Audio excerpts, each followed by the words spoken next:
Doctor Nair ने जब कहा कि फाउंडेशन डे का वो रीज़न दे दो, तो भैया हम तो घबरा गए कि वो रीज़न तो बाहर के दोनों से लिया जाता है, तो हमें काहे कह रहे हैं, कहीं ऐसा तो नहीं है कि निकाल देने वाले हैं।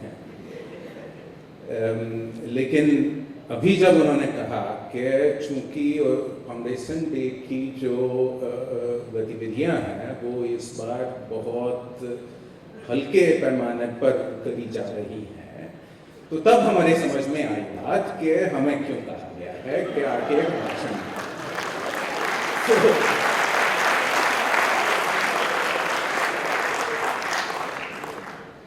तो बस ये अब ठीक है।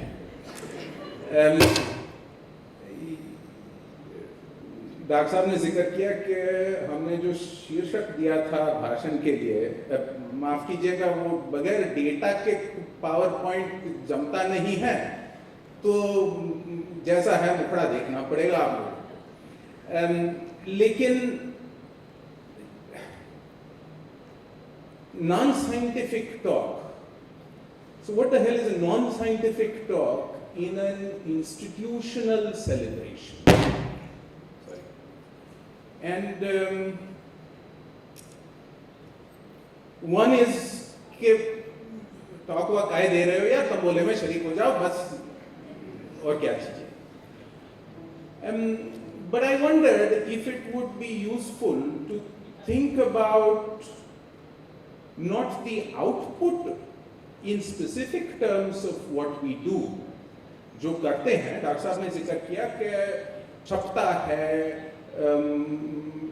एंटरप्रेन्योरशिप होती है, कहीं बाहर टेक्नोलॉजी ट्रांसफर होती है, बहुत कुछ होता है। In very specific terms, many things happen. But it might perhaps be useful to think, not terribly seriously, as Dr. Sandeep Basu used to say, as it is, thinking is hard and it hurts. So one should never do too much of it and never too seriously. But even so, it might be useful to think about why we are doing what we are doing and what the broad categories of outputs are that we think institutions, clusters of this sort, not should, but can provide. Should has many answers. Can has very few answers. It's all very well for Dr. Nair to stand up here and say, I expect you should become tolerant, you should become friendly, you should become, if wishes were horses, I could ride. तो ये सब तो कहने से या इच्छा पे नहीं होता है, जितना कर सकते हैं उतना कर सकते हैं। तो सवाल ये है कि क्या कर सकते हैं और किस दिशा में कर सकते हैं। So, since for better or worse, Professor Vrati will say there is no better side, it's all worse, everything you've done about this institute and campus. But for better or worse, one way or another for the past many years, I've had occasion to comment on both the institutions here as well as the other institutions for whom this is, or more correctly, for whom it ought to be a secondary campus. It isn't as yet, which is, along with my friends here, one of our many problems. But since I've been involved in thinking about all of this, I thought it might be useful to do a little bit of reflection. Not reflection in terms of telling stories about Dr. Bhan ने क्या कहा और सुधांशु ने क्या कहा, जिसके बारे में काफी कुछ कहा जा सकता है, लेकिन in somewhat more general terms of policy, shall we say. So, thinking about that,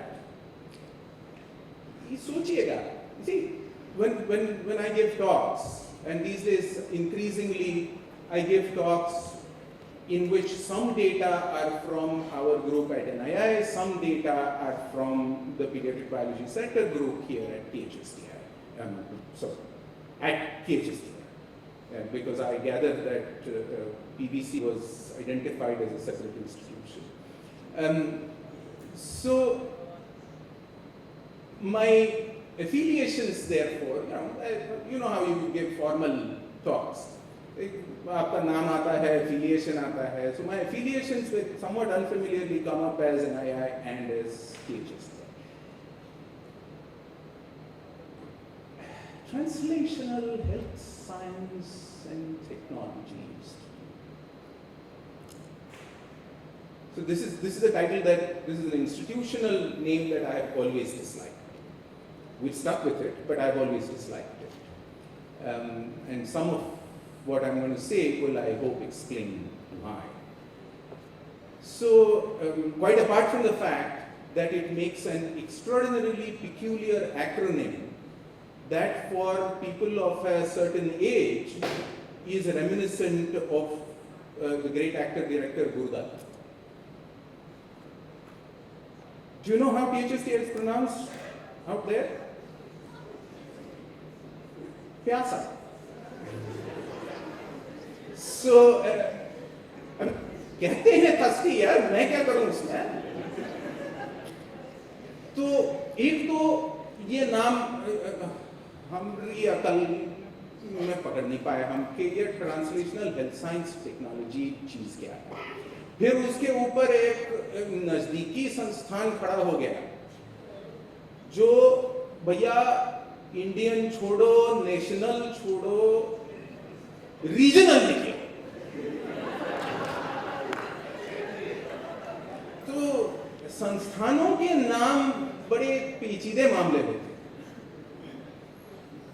तो मित्र बैठे हैं उस संस्थान के भी, तो नाम ऐसा है इस वजह से यूनेस्को का लोगो लगाना पड़ा उस पर. तो ये सब होते रहता. लेकिन गौर कीजिएगा कि translational health science and technology में नाम दो चीजें हैं. एक तो ट्रांसलेशन है. अब मॉलिक्यूलर बायोलॉजिस्ट्स के लिए उपस्थित सही सज्जन आमतौर पे मॉलिक्यूलर बायोलॉजिस्ट है, मतलब 95%. 5% क्लिनिकल शिनिकल होंगे, उनको तो कौन गिनता है.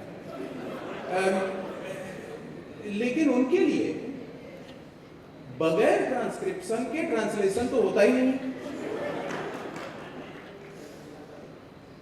तो ट्रांसलेशनल इंस्टीट्यूट में ट्रांसक्रिप्शन कौन करता है, ये तो सवाल पैदा होता है. Of course I'm being silly, but now you will say what is new in that, but there is a point to it, and I'll come back to it in a minute more seriously. But there are two issues. One is translation and what we mean by translation. And the second is this peculiar doublet of science and technology. What exactly do we mean? Do we think that there are two things called translational science and translational technology? Or do we mean that there is something called translational science and something separate called technology? The name of the institution doesn't clarify this. And if you think about it, this is not a trivial matter of semantics. It actually makes a difference in how you think about the worth and value of what you do. So, let me step away from the issue of translation for a minute and say something about science and technology. We are all, this very uncomfortable image is summoned up by the standard bureaucratic language that poor Mr. Santo and his colleagues write. We are all under the Ministry of Science and Technology. Being under something is really generates very strange images, but never mind. We are funded. We are autonomous institutes funded by the government of India through the Ministry of Science and Technology, through the department X, Y, and Z of the Ministry of Science and Technology. Man, what is science and technology? Why couple science and technology? So a common answer to this is connected also to the question of why do we do science? Let us not even worry about translation, let us not worry about technology, let us just think about science. All said and done, everybody here, again, less than 5%, unfortunate exceptions aside, everybody here is a graduate in science. BSc ho, MSc ho, jo kuch ho. So, why do we do science? More simply, विज्ञान और वैज्ञानिक कार्य का सामाजिक मूल्य क्या है? What's the social value? So a straightforward answer to that, and a straightforward answer to that, particularly in independent India, has been because science generates technologies. And that beautifully and seamlessly and completely wrongly couples this phrase, science and technology, into a single indivisible whole. So let me explain why I said that this is wrong. गलत है, सरासर गलत. क्यों सरासर गलत? तो इसलिए कि what do we mean by technologies? How many people have heard of the Mangalyaan? Everybody's heard of the Mangalyaan. Nobody's heard of the Mangalyaan? What is the Mangalyaan? In NII, they do fundamental science. तो मंगलयान की बात नहीं सुनी, माना. Translational Science and Technology Institute में? Wow. अच्छा. So we've just sent a spacecraft to Mars, and we see that this is a great achievement. Is it a great achievement? Have there not been spacecraft, research, otherwise spacecraft sent to both our satellite and to both near and far planets by other efforts elsewhere in the world? Of course there have been. So why is this special? Is this new? Does it contribute something extraordinarily novel and hitherto unforeseen or unconceived of? And the answer actually is, at most, not yet. Maybe, but not yet. So why are we all excited about it? We are legitimately excited. But why are we excited about it? हम इतना क्यों खुदक रहे हैं कि मंगलयान छोड़े? तो इसलिए कि हमने पहले कभी नहीं किया. And this carries value. It is important for societies and communities to build their own capacity to the point of being able to do certain things, no matter whether other places, other countries, other communities can or cannot have or have not done this. It's not something that we can simply dismiss as indigenization, although I'm going to use the word indigenization. It carries lasting value because it builds confidence in society, it builds capacity, हमें क्षमता बनती है, हमें आत्मविश्वास बनता है कि हम अगर जरूरत हो तो आत्मनिर्भर होके जो चाहे सो काम कर सकते हैं. ये महत्वपूर्ण है, जरूरी है, अहम बात है. सब है, लेकिन नया विज्ञान है नहीं. तो इससे आगे जाके जो कुछ करेंगे वो नया विज्ञान है, लेकिन ये तो नया विज्ञान नहीं हो सकता. So indigenization of technologies that are already known to the global community cannot be claimed as the development of new technologies, no matter their extremely high social value. Under those circumstances, what do we mean when we say technology? So somebody give me an example of technology. I do this in schools and undergraduate colleges, and when I say this, where people are less reticent about answering questions from the audience. अपनी जब उम्र बढ़ती है ना, तो ऐसा लगने लगता है कि one should not look stupid in public. बच्चों को इतना नहीं लगता तो कुछ ना कुछ कह देते. Under those circumstances, very commonly, children say, me having been introduced as an immunologist, children commonly say, vaccines. Is it technology? Is vaccines a technology? Sure. It's more correctly a set of technologies, but sure. Then I say, what conceptual discoveries in science have led to the development of vaccines as technologies? And the answer is no. All currently available vaccines, including the vaccine most recently validated that THSTI has been very closely involved in, have been made by empirical trial and error methods. The straightforward notions being either that if you take a microbe for an infection and if you inject it, you will create something like the infection, but you will not kill the individual and you will protect it. For this, you don't need to know immunology, you don't need to know a great deal of microbiology, you don't need to know. You really need very, very few fundamental mechanistic insights into how life processes work. And in fact, that's exactly how we made pretty much all the vaccines that are in the current public immunization program.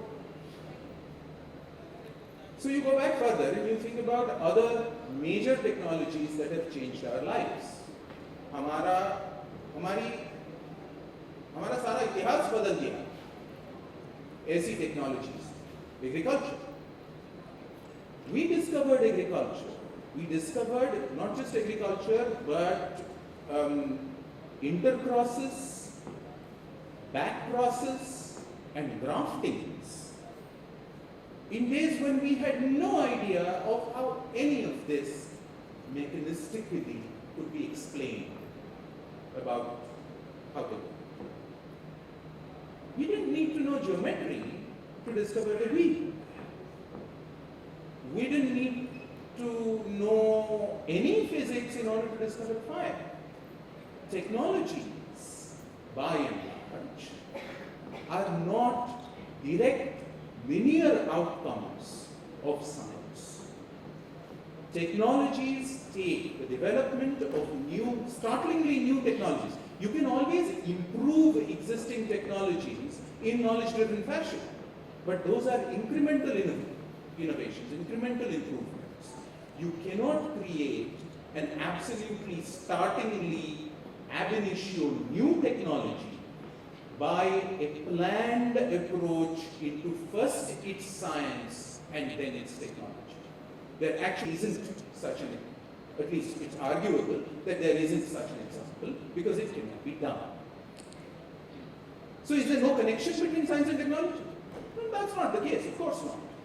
In other words, it is the prevailing sophistication and depth of our understanding of how the world works on which the peculiar and extraordinary mind that develops truly new technologies draws in order to create those technologies. But they are created in what I'm calling non-linear fashion. They are created by mixing and matching things in ways that are completely novel, which is why the resultant technologies end up being so completely novel. So if that's the case, it's a lesson for us. We need to remember that when we couple the terms science and technology, the contribution of the notion of science, what exactly do we mean by science? What we mean for the purposes of my argument, and you may have an alternative one, but what we mean is working out how the world works, how things work. And you can treat this as how atoms work, how molecules work, how intermolecular connections work, how intracellular organizations work, how intercellular organizations within organisms work, how supraorganismal single species communities work, how multi-species communities in ecosystems work. You can in fact even think about this in terms of how human communities work, and that's called sociology and social sciences, how the economic structuring of human communities work, and it's called economics. All scholarly disciplines are about working out how things work. And in that sense, I'm going to use the word mechanistic. So if we are going to do mechanistic analyses, these mechanistic analyses must form what I'm calling the large substrate of nuanced, sophisticated understanding from which 1, 2, 5, 10, 15 of you, independently or together, will make permutations and combinations of extraordinary, unorthodox insight to create new technologies. You cannot do science and make technology to order as a linear outcome of that science. So when you build an institute for science and technology, it is useful to keep this in mind. But the issue of technology has a different connotation as well. एक तो उत्तर मूल प्रश्न का कि विज्ञान का सामाजिक मूल्य क्या है, एक उत्तर तो ये है कि उसमें से तकनीकी प्रौद्योगिकी वगैरह वगैरह बनती है। तो जैसा मैंने कहा, मैं ये मानता हूँ कि उससे सीधे रास्ते नहीं बनते, उससे नई तकनीकी, नई प्रौद्योगिकी बनने की शक्यताएं बढ़ती हैं। लेकिन ये नहीं हो सकता कि आप साइंस करो, उसके बाद जो साइंस बनेगा उससे आप नई टेक्नोलॉजी बना पाओगे। टेक्नोलॉजी ऐसी नहीं है। लेकिन दूसरा मसला भी है। दूसरा मसला ये है कि चूंकि डॉक्टर भान ने दोनों संस्थान बनाने में उनका बुनियादी योगदान रहा है, तो उनके काम को लेकर मिसाल के तौर लेकर बात सुझाऊंगा। Dr. Bhan and his group, some of whom are present in the audience, spent quite a large part of his research effort working on zinc and its potential, I will broadly say, therapeutic capabilities and uses. Do you think of this as a new technology? And suddenly, you come up against something very peculiar, and that is, in the present audience, even amongst my own colleagues, my age colleagues sitting in the audience, a new technology is something you think of only when the magic acronym is applicable. The magic acronym is IPR. Everybody's heard of IPR, right? Intellectual property rights. Patent हो सकता है, अगर patent हो सकता है तो technology है. As a matter of fact, for the students, and my title is for the students, or at least my first, Googleable component of the title is for students, which I will come to in about 2 minutes more. But zinc is not a technology that you can patent for a variety of reasons. Let's not even get into the technicalities of why you cannot really patent it. You can try. Some people have tried in a variety of ways. So what is the use? And here's what the use is. You can actually change public health policy. You can't make money from it at all. But what you do is change what recommended protocols for treating a certain category of illness involves. And if it involves something that you've demonstrated by empirical evidence to be worthwhile, then from your science, you have not generated a technology, you have not generated, in the immortal words of an additional secretary of the finance ministry with whom I had the misfortune of sitting in a meeting in DBT 2 months ago. You have not generated a bloody revenue stream for a DBT institution. You have actually changed the lives of people. And if that doesn't matter to you, or if making money from license fees for IPR matters more to you than that, then maybe, just maybe, you should be in the biotechnology schools of Nirma University or Galgotia's University or Jalandhar वाले का नाम क्या है यार? Lovely.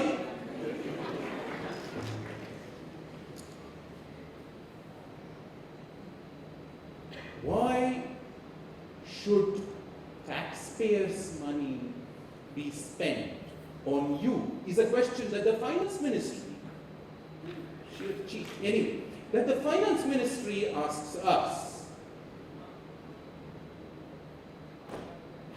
I don't know how many people have noticed in a variety of web pages, Yahoo pages, Google India pages, everywhere. There are little advertising things for news items and stuff like that. There is a news item from the Honorable Minister for Human Resource Development.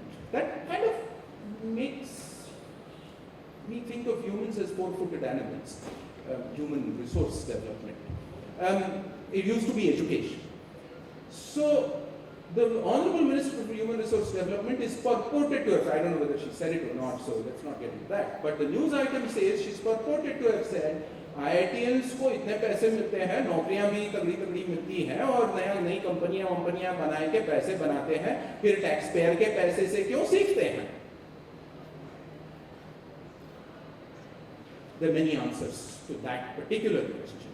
But the general question of what are we spending money on is not, all said and done, irrelevant.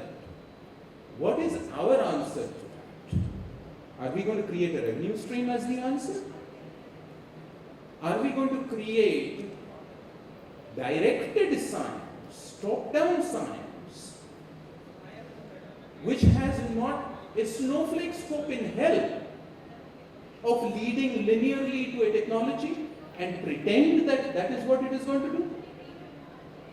Or are we going to sit back and think about the realities not of what other people want us to do, but of what we think we should do and of what we think we can do?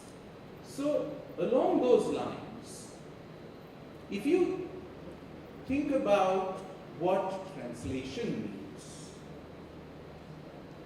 as I said, let's not worry about transcription, since the only relevance for transcription, as I said, is medical transcription, which actually once upon a time used to be an avenue to making humongous amounts of money. These days, apparently, medical transcription has fallen into some financial disrepute, but it's still possible to make a living out of it. But let's not worry about transcription. Let's think about what we mean by translational science and why we think it might be, it ought to be, it could be different from the traditional mechanistic science that many of us are familiar with during our education and otherwise as well. And mechanistic science, as I said, does supremely well this job of answering questions of how do things work. But as we are all familiar, the problem of working out how things work involves trying to, everybody's heard this in their thesis committees, focus. Never mind that the members of your thesis committee have never focused. But वो focus करना पड़ता है. तो जब focus करो तो आसपास की चीजों को अलग रखना है. ठीक है? मतलब क्या?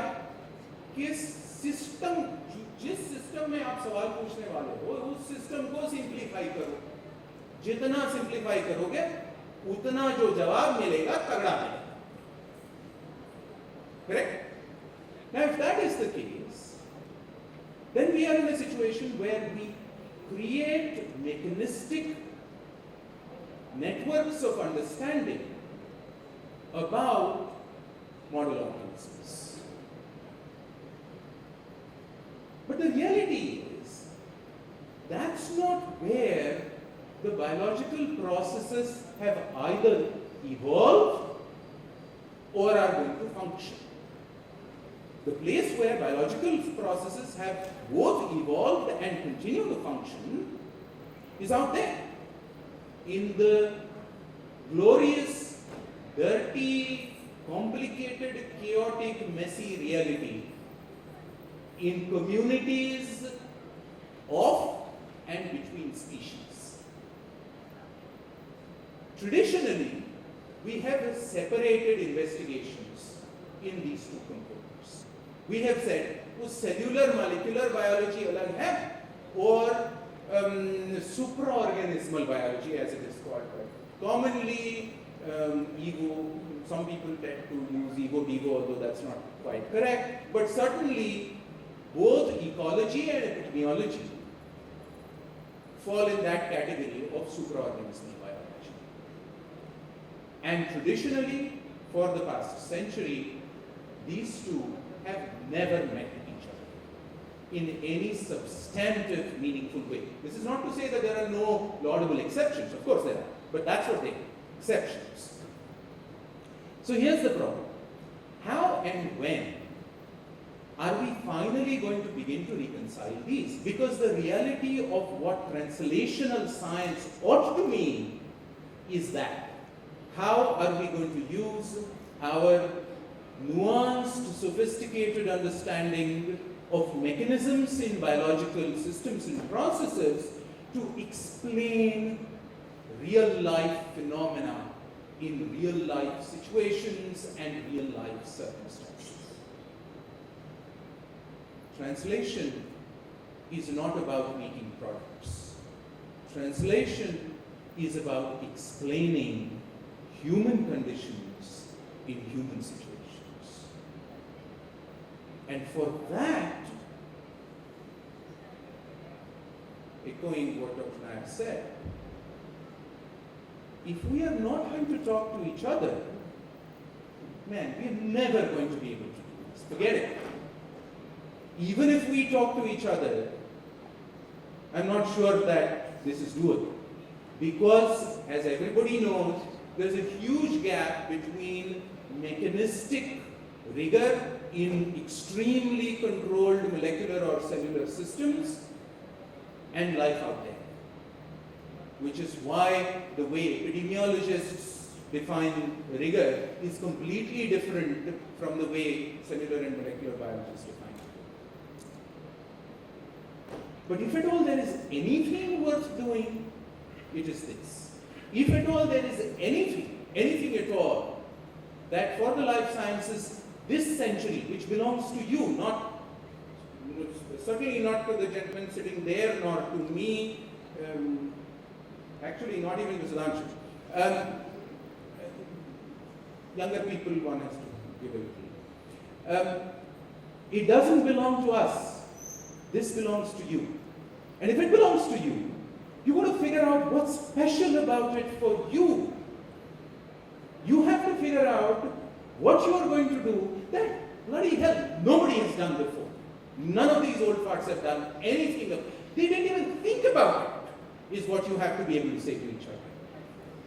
And I suggest to you that in an institute of translational science, health science, in an institute where the cluster is called a biotech science cluster, it is appropriate for us to think about how we will use the rigorous cause and effect frameworks of cellular and molecular biology and bring them to bear using all the technologies that have become available. The large data generating and handling technologies that have over the past 2 decades become not simply available but accessible and widespread. Bring those to bear to explain actual field situations in biological sciences. And the likelihood is that if you do that, you will also be doing something translational in the conventional sense of translation. What you will do, in all likelihood, is change policy. Because you will change understanding of health and disease in communities. And the day you change understanding of health and disease in communities, you will force an alteration of the policies for handling health and disease in communities. If at all there is anything worth doing, for us as an institution, for us as a cluster, for us as the scientific community of this century, it is this. Not making money, making a difference in people's lives through means that do not involve money.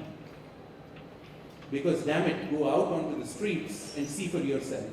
Everybody doesn't have money, but everybody's got lives to live that we can help.